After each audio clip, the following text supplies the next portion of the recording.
Olá, estamos começando Cidadania, um programa sobre o cidadão e os seus direitos.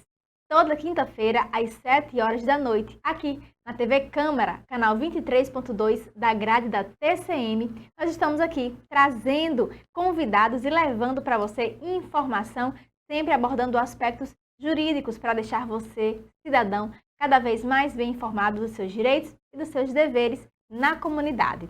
Hoje nós vamos falar sobre pensão alimentícia. Se você não precisou solicitar de alguém uma pensão alimentícia, eu tenho certeza que você deve conhecer alguém que precisou. Por isso, por esse tema ser tão comum e tão rotineiro na vida de tantas famílias, nós resolvemos trazer um advogado para vir conversar conosco sobre esse tema e também para tirar nossas dúvidas e desvendar alguns mitos. Será que é verdade que um pai idoso pode pedir pensão alimentícia para o seu filho? E entre ex-cônjuges, pode haver pedido de pensão alimentícia? O que é necessário para reduzir ou para majorar o valor da pensão alimentícia? E para dar entrada na ação, do que precisa? Bom, para tirar todas as nossas dúvidas, nós vamos trazer aqui nos próximos blocos o Dr. Adalto Vasconcelos, que é advogado e vai poder esclarecer um pouco mais sobre esse tema para a gente. E se você tem dúvidas sobre esse tema, pode entrar em contato conosco através do nosso Instagram, @programa Cidadania. Também, claro, deixa lá a sua sugestão de tema para os nossos próximos programas. Nós estamos aqui para construirmos juntos esse canal que é de cidadania e por isso nós queremos escutar você sobre o que você deseja que a gente fale, que a gente aborde aqui no programa. Nós estamos aqui para escutar a sua opinião. Bom, e como eu já falei o nosso tema e o nosso convidado, nós vamos agora para um breve intervalo, mas daqui a pouco a gente já volta com o Dr. Adalto Vasconcelos aqui nos nossos estúdios falando sobre pensão alimentícia. Não sai daí, que o Cidadania volta já. Os heróis da Marinha sempre estiveram presentes, garantindo nossa soberania, defendendo a Amazônia Azul, atuando em missões de paz pelo mundo, cuidando do nosso povo, mantendo a presença brasileira na Antártica. Estaremos sempre aqui, defendendo o nosso Brasil. Junho, data magna da Marinha. Heróis de sempre. Estamos de volta com o segundo bloco do Cidadania e nós já estamos aqui nos nossos estúdios com o Dr. Adalto Vasconcelos, advogado com atuação em direito de família, que vai poder conversar conosco, tirar um pouco das nossas dúvidas sobre pensão alimentícia. Esse assunto que é tão recorrente na vida de tantas famílias, mas que ainda geram muitas dúvidas e mitos também. Dr. Adalto, inicialmente nós gostaríamos de agradecer sua presença mais uma vez em vir aqui conversar sobre temas tão importantes que atingem tanta gente que está nos assistindo, né?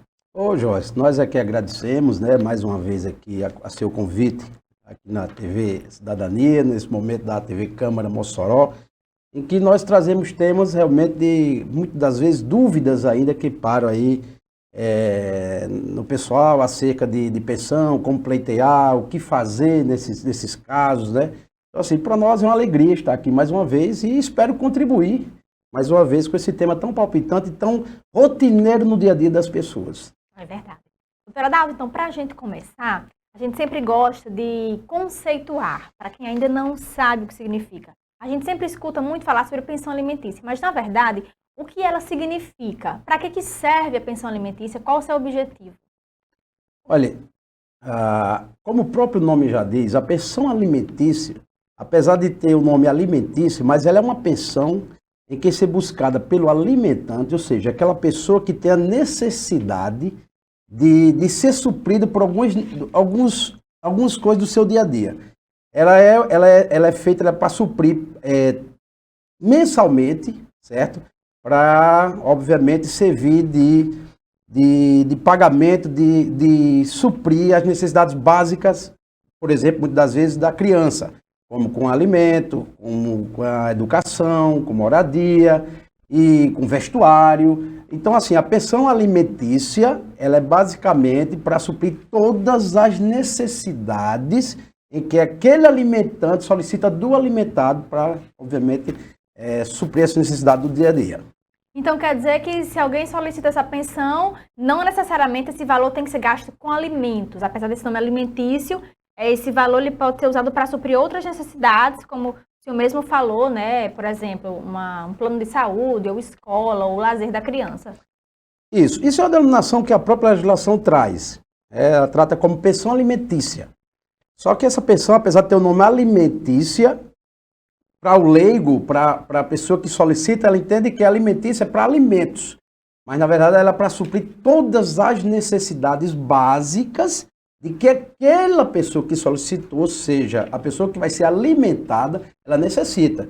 E aí vai além dos alimentos, propriamente dito, aí vai para a educação, vai para o plano de saúde, vai para vestuário, vai para a sua moradia, vai para as condições que dê as necessidades básicas de uma dignidade de uma pessoa humana. Doutor Adalto, e quem pode requerer essa pensão? A gente vê, né, na maioria dos casos, a mãe requerendo a pensão alimentícia para o pai, né, da criança, para que supra as necessidades dessa criança. Mas pode ocorrer também em outras ocasiões? E, inclusive, a própria legislação, ela já traça, ela diz que o seguinte, a pensão alimentícia, ela é recíproca entre pais e filhos. E também extensivos aos ascendentes, e na ausência dele, aos descendentes. Então, assim, para você ver o leque de opções, das possibilidades em que a pessoa, o alimentante, o necessitado pode solicitar. Então, assim, o comum, geral, é que a gente, porque geralmente os casos que a gente acompanha, os filhos geralmente eles ficam sob a guarda das mães. Esse é o comum, é o natural. Então, o que se vê com frequência são ações na justiça buscando alimentos para o filho em desfavor do pai. Essa é a regra comum e é mais corriqueira que a gente vê no dia a dia. Mas há outras diversas possibilidades.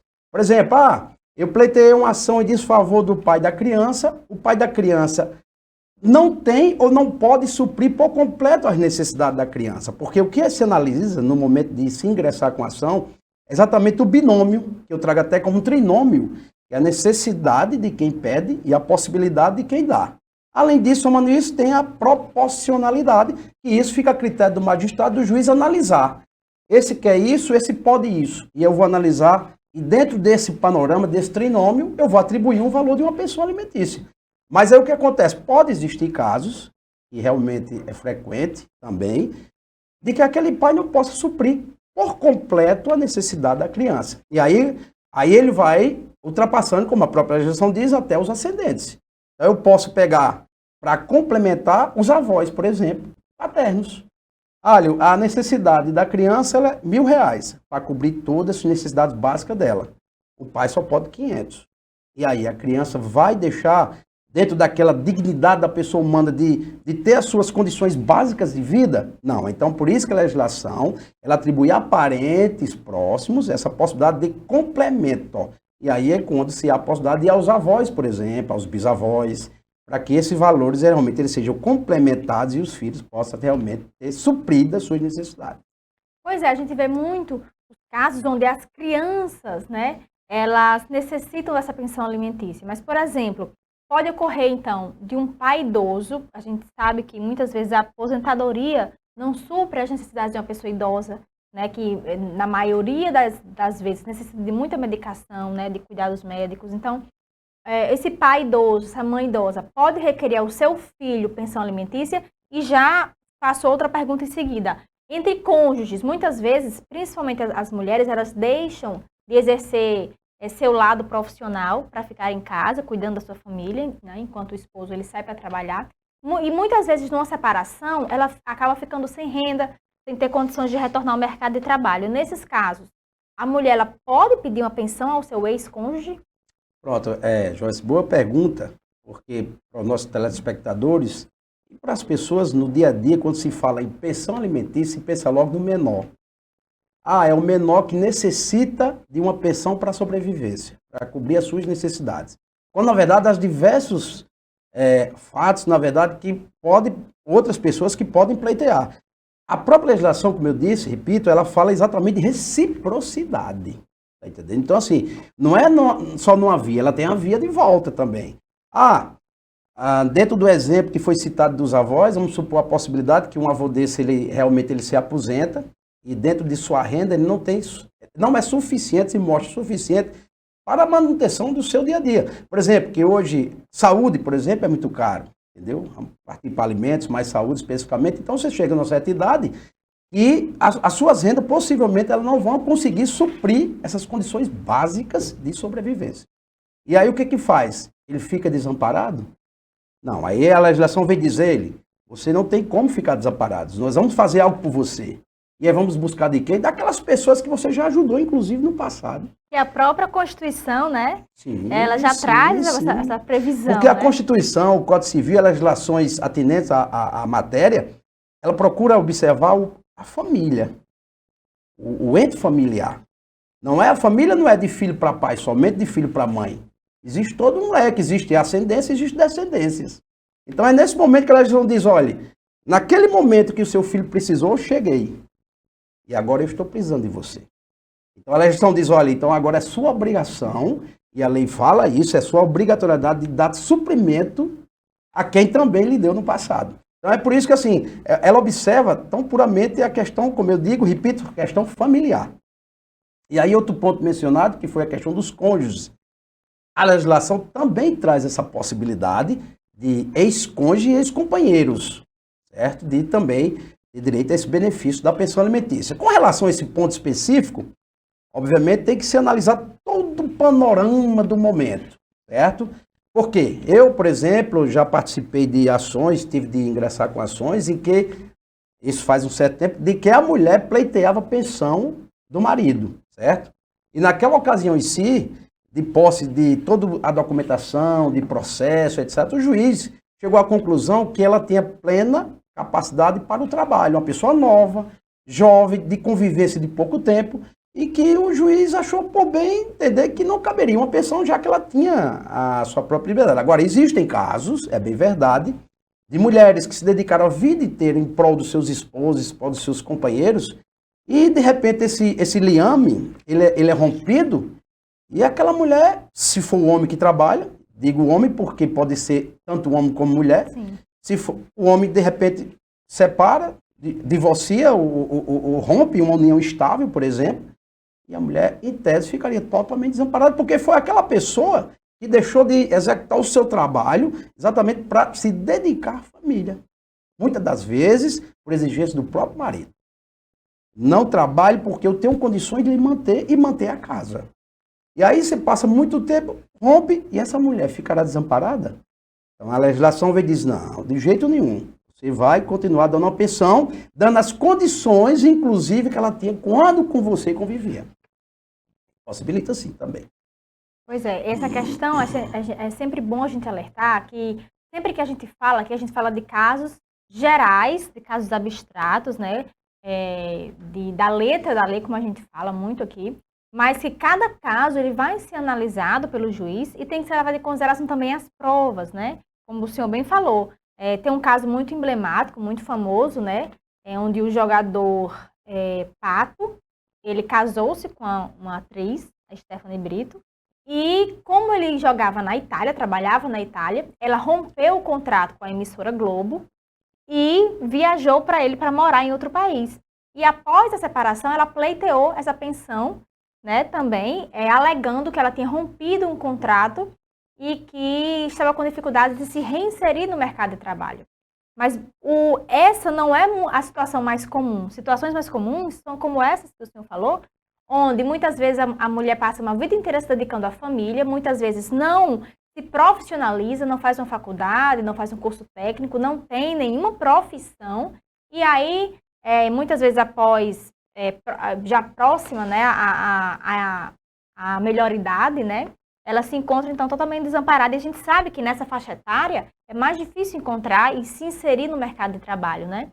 Então, é sempre bom a gente só informar que cada caso é um caso e precisa ser analisado com cautela, né? Sim, é por isso que em discussões de pensões, seja para extinção, seja para solicitação, é bom que se busque o Poder Judiciário, porque só o juiz terá a competência de analisar toda a situação fática e jurídica e documental e da situação ocorrida entre o casal ou filhos para que se possa, dali, partir uma decisão. Entender se realmente cabe ou não cabe, cabe em que percentual, em que circunstância e que valores. E que valores. E é importante dizer isso, porque muitas vezes quem requer essa pensão pensa em um valor, a pessoa que vai pagar contesta, né, quer muitas vezes pagar um valor a menor, mas o juiz ele vai analisar o contexto, como o senhor mesmo já falou aqui, né, das possibilidades de quem vai arcar com essa pensão e da necessidade de quem vai receber, né? E dentro desse binômio, a proporcionalidade. Então, assim, o juiz ele faz toda essa análise. Então, quem vai delimitar, na verdade, todos esses pontos, porque fulano ganha pouco, outro ganha mais, quem vai analisar é toda a circunstância processual, de custos, de gasto, de possibilidade, de necessidade, dentro desse âmbito, uma proporcionalidade que o juiz aplicará ao caso concreto e atribuirá percentuais ou valores que sejam razoáveis para aquela manutenção. Doutor Adalto, nós vamos fazer um breve intervalo, mas daqui a pouco a gente volta falando mais sobre pensão alimentícia. Então, não saia daí que o intervalo é rapidinho, a gente volta já. Você tem criança de 1 ano e 6 meses a 3 anos em casa? Então este vídeo é para você. Ministério da Saúde apresenta Tem Criança em Casa? Tem aprendizado também. Confira as atividades que você pode fazer em casa para despertar a curiosidade e ajudar no aprendizado e desenvolvimento do seu pequeno. Com 1 ano e meio, uma interação legal pode ser a escolha da roupa. Ao invés de decidir pela criança, convide ela a escolher junto. Se ela conseguir, deixe que ela vista a roupa sozinha. Bermuda, calça e saia são as peças mais fáceis para começar, sem pressionar ou repreender a criança. Outra atividade que pode ser divertida é o desfraude. Comece incentivando o uso do pinico ou do vaso sanitário. Nessa idade, a criança também já consegue encaixar peças e empilhar. Fazer uma torre bem alta pode ser uma ótima brincadeira. Para os pequenos que são criativos, criar personagens ou nomear objetos e criar uma história juntos pode ser muito legal. Já para aqueles muito agitados, jogar bola, brincar de pique-pega ou corrida pode ser a solução para extravasar. Já com 2 anos, é indicado continuar incentivando a independência da criança e elogiando suas conquistas para criar o hábito. Se o desfraude deu certo, elogie sempre que a criança fizer suas necessidades sozinha. Se ainda não foi completo, continue incentivando para ela conseguir. Experimente cantar músicas simples para que a criança grave e consiga cantar para você. Um jeito muito bom de ativar a memória das crianças é ensinar a responder perguntas simples que ela saiba a resposta. Como, quem é que mia e quem é que late? Se ajudar, mostre as figuras e faça as perguntas juntos. Nessa idade, a brincadeira pode ficar ainda mais rica se você convidar a criança a desenhar objetos, como a casa onde ela mora, o sol, um quadrado, a mamãe e o papai. Você também pode contar histórias e pedir para que seu filho fale o nome dos personagens que está vendo. Confira as atividades para a faixa etária do seu filho e convide todos de casa para realizarem essas atividades juntos. Elas ajudam no aprendizado da criança e criam momentos de afeto e diversão em família.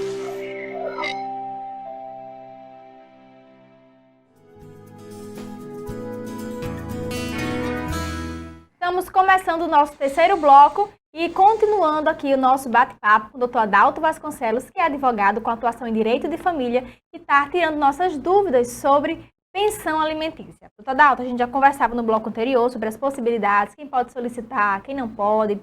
E uma grande dúvida das pessoas é, quando a guarda da criança ou do adolescente é compartilhada, ainda pode existir esse pedido de pensão alimentícia por uma das partes? Esse é um dos temas, Joyce, que hoje não gera tantas discussões, mas que gerou muita polêmica e que os tribunais, aos poucos, eles foram se posicionando quanto à matéria, certo? É uma legislação que veio mais recente em relação à da pensão alimentícia, né? Ela surgiu posteriormente no que diz respeito à regulamentação dessa guarda compartilhada. Como seria tratada essa guarda compartilhada? Então, assim, começaram a chover ações quando se discutia essa guarda compartilhada de pais, por exemplo, que pagavam pensão alimentícia, em que o filho estava sob a guarda unilateral, não somente da mãe. Então começaram a se ingressar com ações tentando pleitear a exoneração da pensão. Por entender que, como a guarda é compartilhada, subtende-se que, dentro das responsabilidades, estaria, obviamente, a da pensão. Eu posso ter meu filho na minha residência, eu subtendo que essa pensão especificamente eu estaria isento ou exonerado. Mas os tribunais já se decidiu, isso aí tem entendido de que independe, na verdade, de ser compartilhada ou não. Por quê? A compartilhada ela veio regulamentar as responsabilidades dos pais. Mudou o sistema. Enquanto uma existia a unilateral, que somente, por exemplo, a mãe ou o pai, que geralmente é a mãe, é quem conduz a vida do dia a dia da criança, seja com orientação e etc. Toda a vida da criança. Com a compartilhada, não. A compartilhada diz o seguinte: papai e mamãe têm as mesmas atribuições de responsabilidade para aquela criança, seja de orientação, seja de levar para um canto, seja de levar... Em resumo, esse foi a ideia da legislação. Com relação à pensão, independe, e o pai ou a mãe, a depender do caso e situação, elas têm que, obviamente, continuar existindo.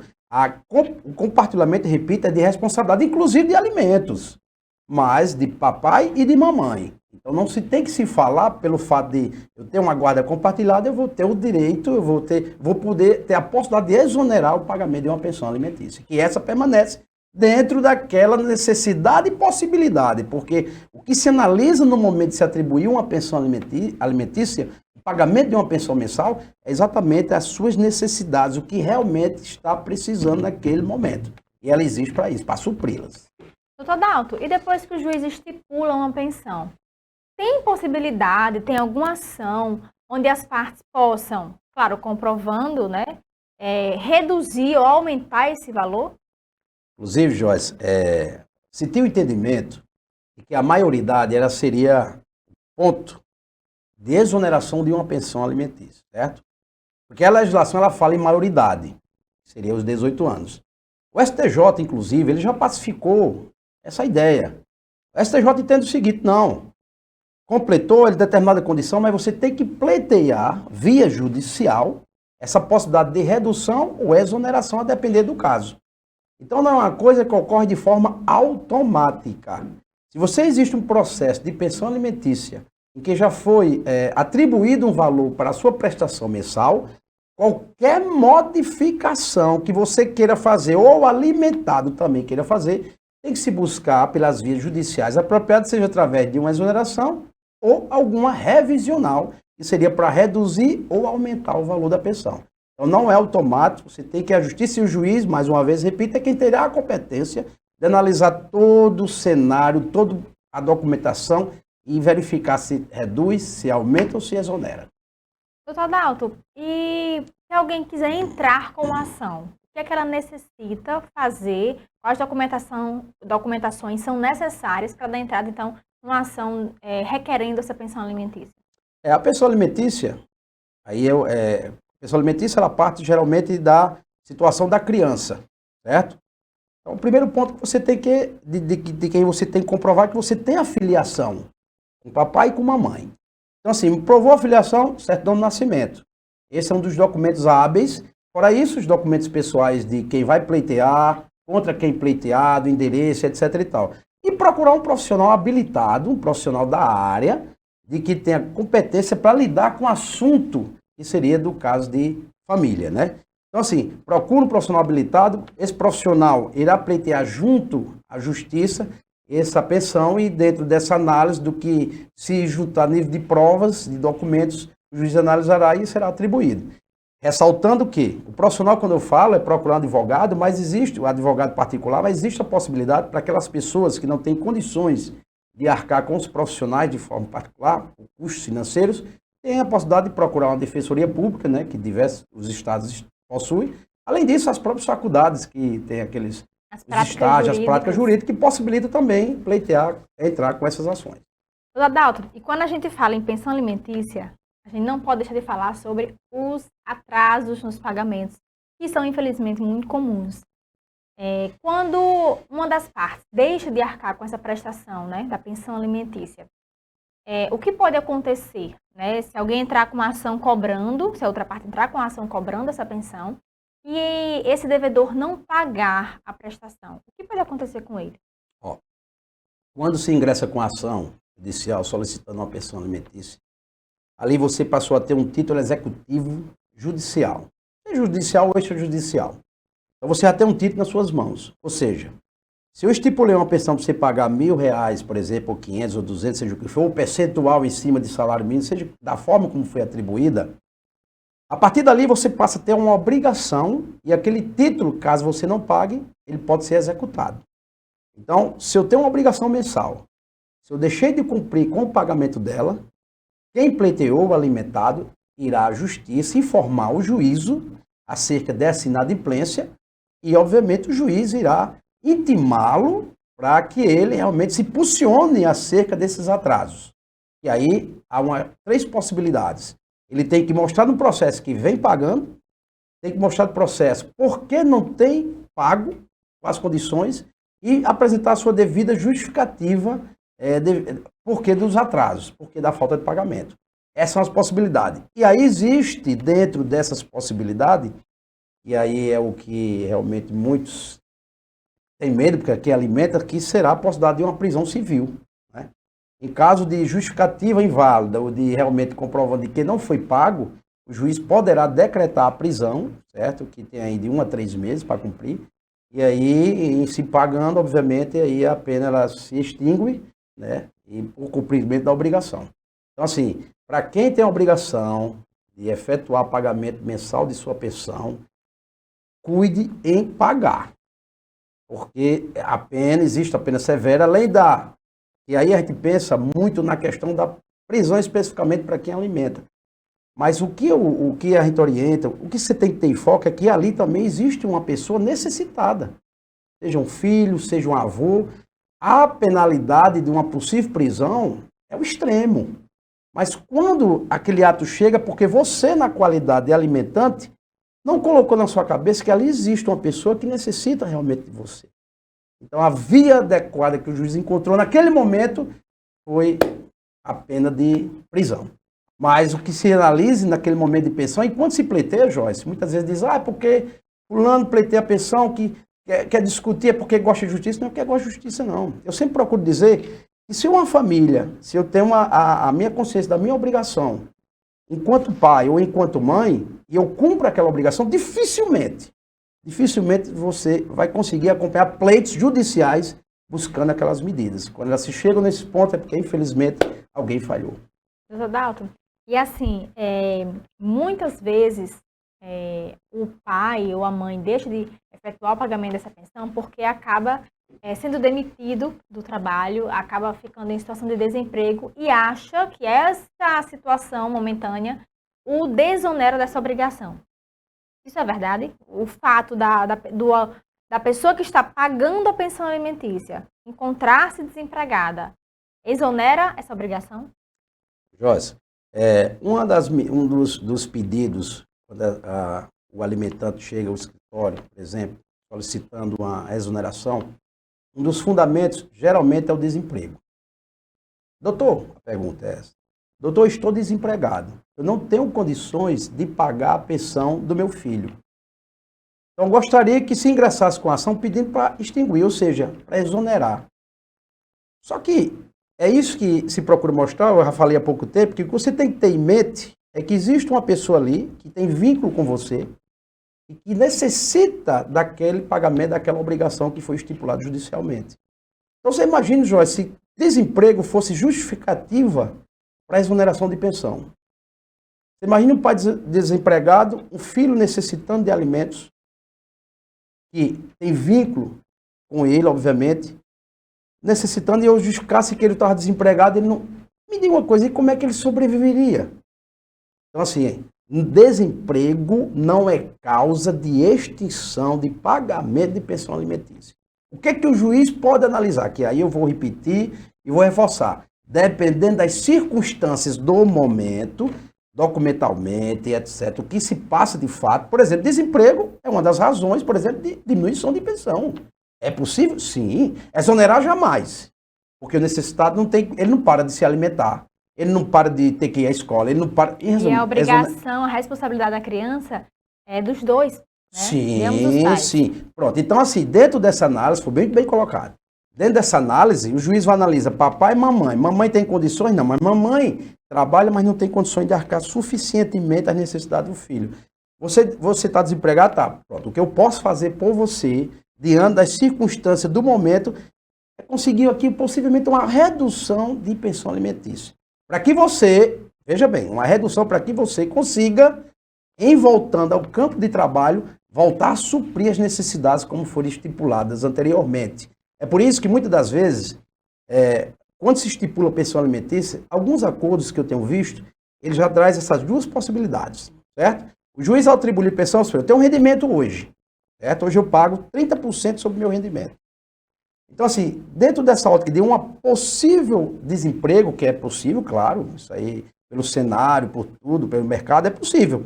Então, já se fica estipulado que, em caso dessa natureza, aquele percentual passará de 30 para 15 ou 20, estipulado entre as partes, e, obviamente, o juiz homologado pelo juízo, certo? E nesse caso de desemprego especificamente, porque quando existe isso também, quando você tem um rendimento, você tem um vínculo de emprego com alguma instituição, então assim, o juiz ele já manda de pronto descontar aquele valor junto à fonte.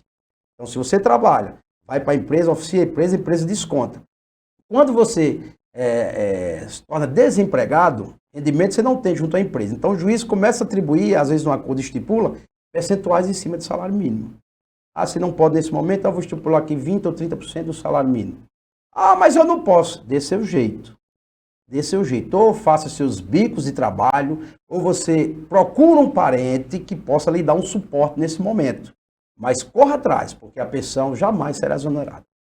Doutor Adalto, nós teríamos ainda até outros questionamentos a fazer. O tema é realmente bastante interessante, intrigante, né? Tem muitos detalhes, né, que a gente deve conversar, mas em virtude do tempo não será possível a gente continuar hoje, mas de antemão já deixo aqui o convite para que o senhor possa retornar outras vezes e conversar também sobre outros temas. Joyce, mais uma vez eu reforço aqui o convite, né, para mais uma vez estar aqui na TV Câmara Mossoró, no TV Cidadania, né, que leva notícia, que leva informações à população.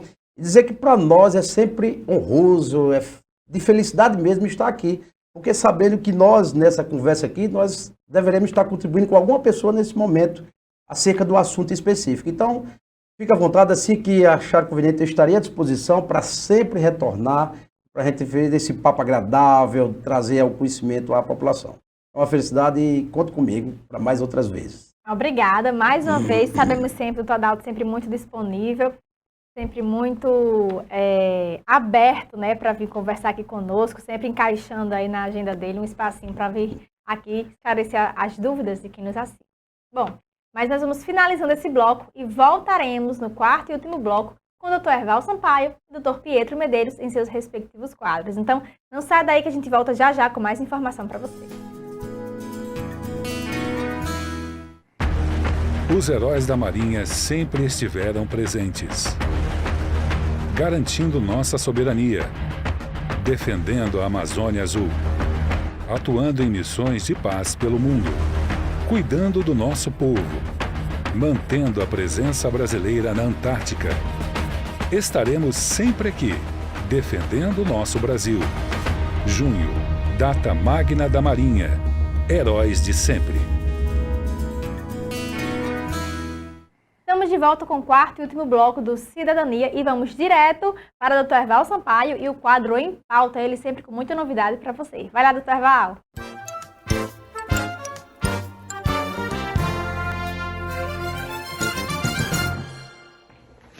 Amigos e amigas que acompanham o nosso programa Cidadania, que alegria e satisfação, em especial o quadro Em Pauta. Saudade de todos vocês, estamos aqui, né, para tratar de mais um tema interessante, né? Não tem como fugir nessa semana, né, da posse de Sua Excelência, o ministro Alexandre de Moraes, como presidente do Tribunal Superior Eleitoral, uma posse bastante prestigiada. Fazia tempo que não se via dentro da estrutura do judiciário uma posse com a presença, inclusive no Tribunal Superior Eleitoral, porque a posse foi naquele tribunal de todos os ministros do Supremo Tribunal Federal, de 10 ministros aposentados, né? Chama ex-ministros, mas são ministros aposentados, com a presença do presidente da República.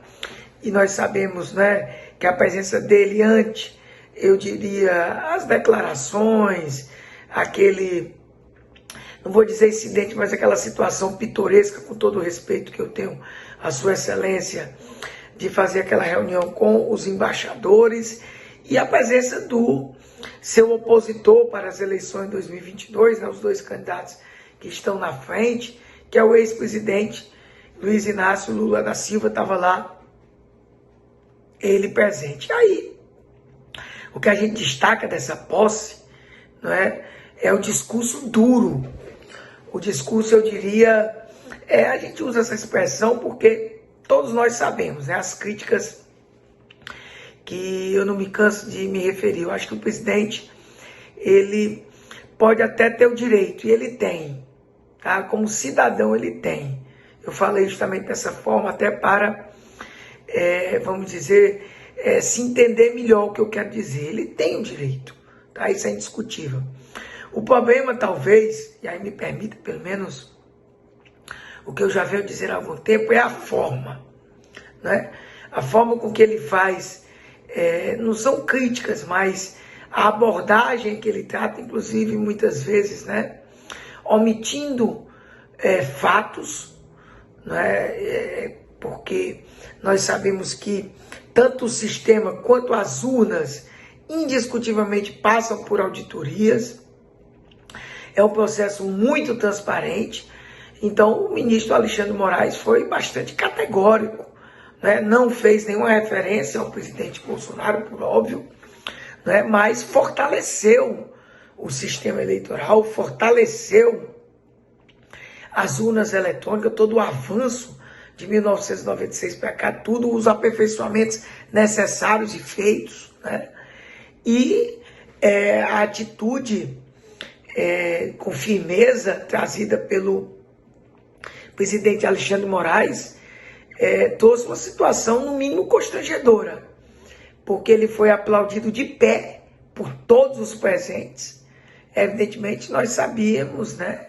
A gente vê claramente pelas imagens que o presidente, assim, ele ficou no mínimo assim, eu diria, não vou dizer constrangido, mas ele ficou ali, porque todo mundo sabe que foi ele, né, que fez as críticas, e depois ele disse, não, as críticas que eu faço é para o aperfeiçoamento, amadurecimento, que eu reputo mais do que importante, mas nós sabemos que ele não assumiu esse tom, né? Ele assumiu um tom realmente de combate às urnas eletrônicas, de combate ao sistema, inclusive apontando fraudes que não existem, com todo respeito. Então a forma, evidentemente, pelo qual nós chegamos até essa posse e o discurso, vamos dizer, de fortalecimento cada vez mais da justiça eleitoral, da democracia, colocou o presidente da República numa situação, no mínimo, assim, inusitada. Mas, repito, ele tem todo o direito de fazer as críticas, de cobrar o aperfeiçoamento, mas nada do que ele disse, com todo o respeito que tem com relação a fraudes, em momento nenhum existiu, nada foi comprovado, os hackers, inclusive, chamados aí, contratados, as auditorias feitas, nada foi, eu diria,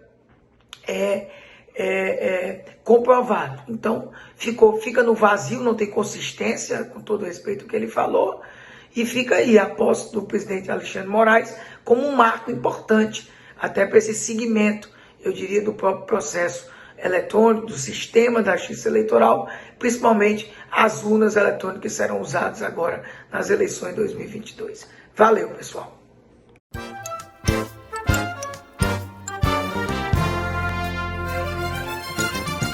Obrigada, Dr. Erval Sampaio, por mais uma contribuição aqui ao Cidadania. E agora eu chamo o Dr. Pietro Medeiros, que sempre chega com temas relevantes e que vocês aí vão pedir lá no Instagram dele para ele falar. Então, Pietro, vem cá, vem chegando, que agora é a sua vez.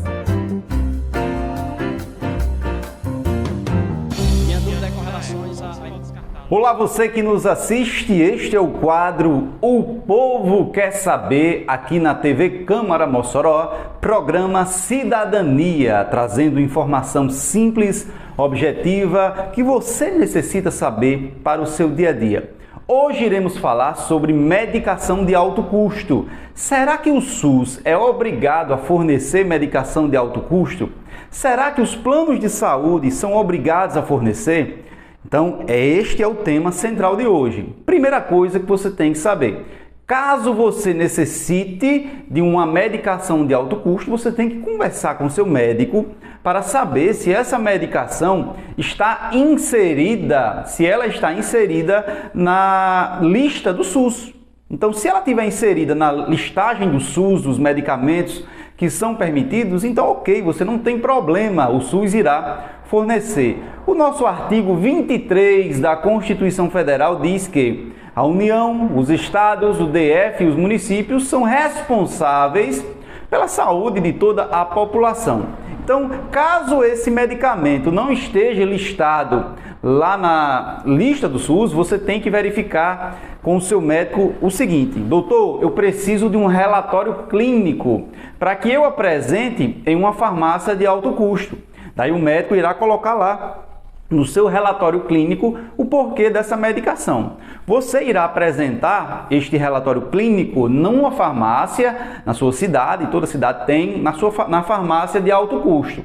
Caso essa farmácia venha a negar o fornecimento desta medicação, e aí você vai ter que tomar medidas mais enérgicas, você vai ter que acessar o nosso Poder Judiciário. Para acessar o nosso Poder Judiciário e ter êxito no seu pedido, você tem que ter a noção de que, para conseguir a medicação de alto custo, você tem que ter 3 requisitos que são cumulativos. São 3 requisitos cumulativos, ou seja, se um deles não for atendido, você não vai receber, através de uma decisão judicial, a sua medicação de alto custo. Então, primeira coisa, pedir o relatório ao médico, relatório clínico, e a farmácia verificar se tem a medicação e se a farmácia fornece.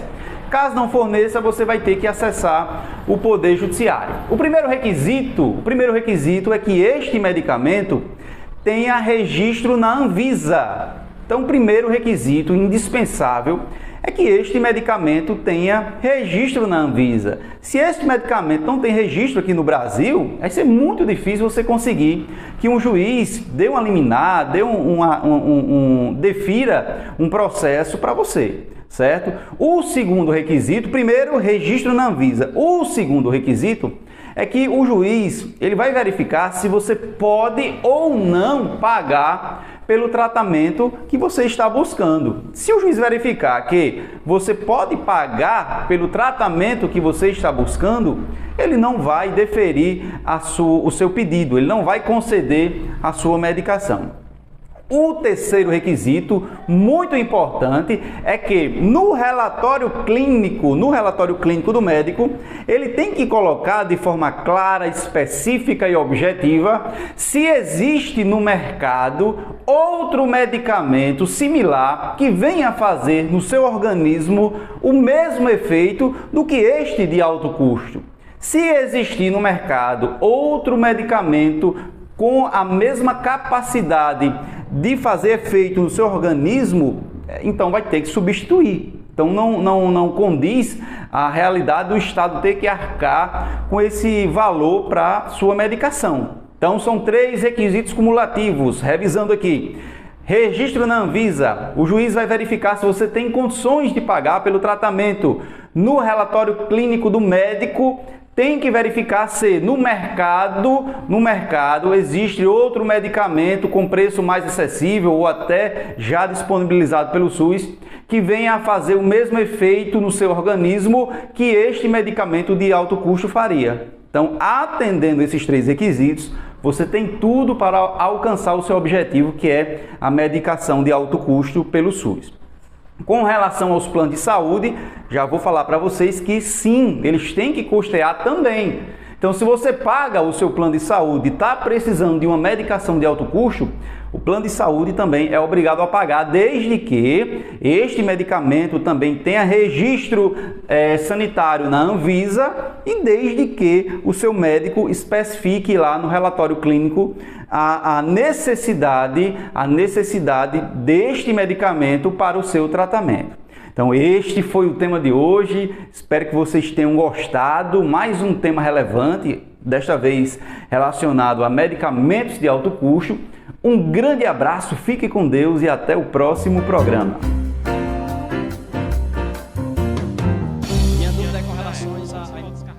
Obrigada, Dr. Pietro Medeiros. Bom, e agora eu vou dando tchau. Espero você próxima semana aqui no Cidadania, quinta-feira, 7 horas da noite, mais um programa inédito.